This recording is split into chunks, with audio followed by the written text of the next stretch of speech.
Hello, जय श्री कृष्ण, राधे राधे। गणेश जी की कहानी सुनियो वे गणेश जी की कहानी लेकर आए। एक बुढ़िया थी, उसके एक बहू और एक बेटा था। बेटा दूसरे गांव में कमाने जाता था।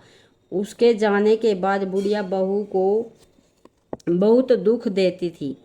वह उसे न कुछ खाने को देती और न पीने को।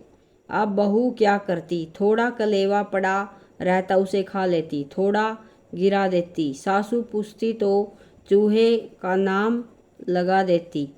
12 महीने के बाद उसका पति घर आया तो उसने जल्दी जल्दी उठकर सारे घर का काम कर लिया। गणेश जी महाराज ने सोचा कि रोज कलेवा खाकर चूहे का नाम लगा देती है, सो इसकी परीक्षा लेनी चाहिए।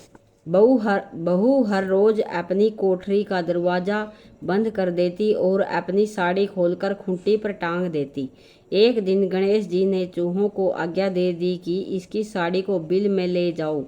उसने सवेरे उठकर देखा कि साड़ी नहीं है। वह बैठी बैठी रोने लगी। कोई मेरी साड़ी खूंटी से ले गया, मैं बाहर कैसे आऊं? इतने में उसका पति बाहर से आ गया। सब कहने लगे कि तेरी बहू दरवाज़ा नहीं खोलती है। उसका पति दरवाज़ा खोलकर अंदर गया, देखा तो वह बिना साड़ी के बैठी है। वह उसे मारने लगा कि बंद दरवाजे में से तेरी साड़ी कौन ले गया? अब बहू के मन में बात आई कि मैं सासू का कलेवा खाकर चूहे का नाम लगा देती थी, कहीं गणेश जी की कृपा से तो ऐसा नहीं हुआ। वह हाथ जोड़कर बोली, हे गणेश जी महाराज, मेरी साड़ी मिल जाएगी तो मैं 1.25 का प्रसाद चढ़ाऊंगी। इतने में साड़ी का पल्लू उसकी सास ने चूहे के बिल में देखा तो सासू बोली, बहू तो सच्ची है।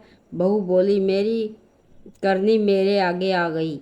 मैं हर रोज सासू का कलेवा खाकर चूहे का नाम लगा देती थी, इसलिए गणेश जी ने मेरी परीक्षा ली है। उस दिन से गणेश जी ने उसको खूब धन दिया। जैसा गणेश जी महाराज ने उसको दिया वैसा ही सब किसी को दे। बोलो गणेश भगवान की जय। लाइक सब्सक्राइब शेयर करियो वे।